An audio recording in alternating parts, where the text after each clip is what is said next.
Mama Jesus. Afamubo, Madam Theresa Omemboji, so all the way from Abagana. Welcome to another episode of Dialect Exchange. Oyamone Anababo. Abombo Mama Chiamaka, aka Mama Sa, where family Chokoma, no Choko. If I choose Hatamahata, no makeup, no artificial nail, natural beauty. What's up with everybody?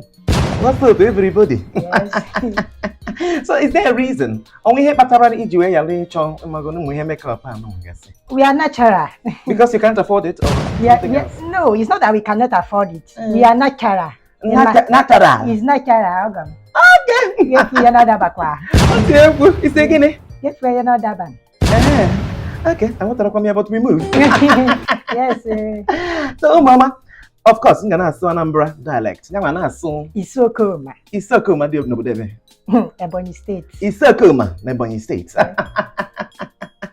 Hey, what's the Igbo? What's the Igbo? So the first word, soap. Soap, the easy. Very easy. Get a good night. Nka. Get Nka.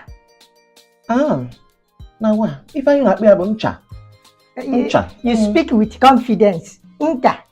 So anyone who China, he speak with confidence. And after the language, Oja. I'm not the language, Oja.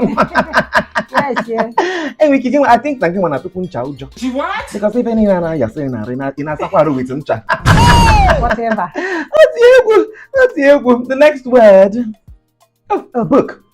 Book is easy. You can come up here. Equagum. Eh? Equa. Yes. Equa. I know what I put equa. And we go on about a card, so we can say, it's again equa. Hey! Barbara, equa, dice. Oh, equa. Equagum. Equa JD. Get a welcome, I'm going. I forget her. I'll come with my in-law, but I'm going. Okay. So, yeah, equa. But aqua, you know what we call book is aqua. If you want to know its taste, just call it equagum. On any table. Very simple. Very simple.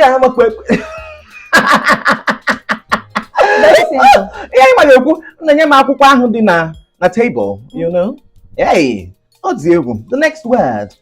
Plate. We've done this before. So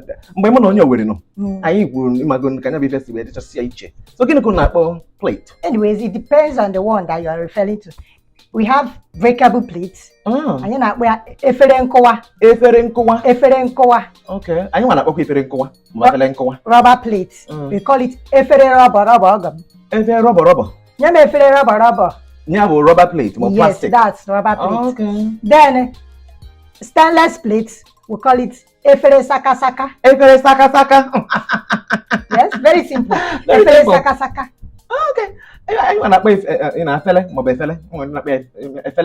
Yes. In Anambra. Oh yes, we've done this before. The next word. The next word is a chair. Chair. Yes. What do you guys call that? Can you go Okay. Yeah, but you buy it. You to that again. Buy it. Okay. Please don't bite your tongue. I might as well because my language. You must eat fufu before you could be able to speak my language. Speak with confidence, full confidence. In the little ready like this. Yes, no.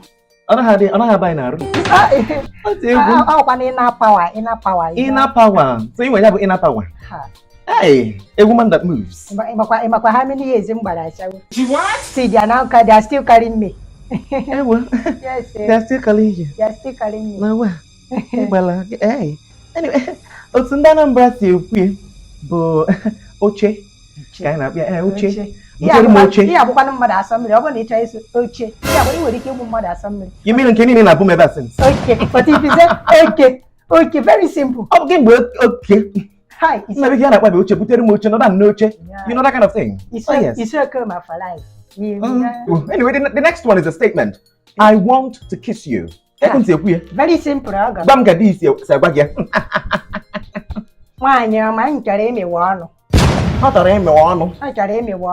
Hey. Okay. If you don't say it like that, you might bite Okay, you might bite her lips. Not shame me on. Yes. Nkareme wono, nwanyi ọma. Ọ dịkwa ka ndị Anambra na-ekwu ọmịmị ọnụ ahụ Igbo maka ya. But otu mụ asị mala isi ekwu ebo, achọrọ m isusu gị ọnụ. Susuo m ọnụ. Hey! It doesn't sound sexy. It doesn't sound sexy. No, mmewa sound sexy. Imi gị ọnụ. Oh! Mmadụ o si gị n'obi. Nna biko ya nwa na-ekwu na achọrọ m isusu gị ọnụ. Ya susuo m ọnụ. Hey, ọkwa di mpo ya like this arụ na ama m liri gị. Then the final word. Oh, vegetable. What's going to vegetable? Ekwa nri. Ekwa nri. Ekwa nri. Ekwa nri. Ekwa ofe. Oh, what? Ekwa ofe ọgọ m. Ekwa ofe. Yes. Gimbo ofe. It's not ofe. It's not ofe. No, gini ko. Ofe. Ofe. Ofe. Ekwa ofe. Ekwa ofe. Because don't promise me. Jesus!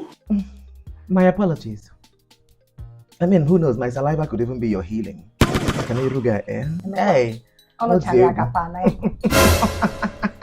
Okay, so ihe anyị nwa na-ekwu bụ akwụkwọ nni.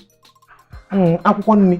As if you are akwụkwọ nni eji esi ofe. As if you are scared of the language. Keke as if I'm scared of the language. I don't know how to say Isokoma is a very nice language.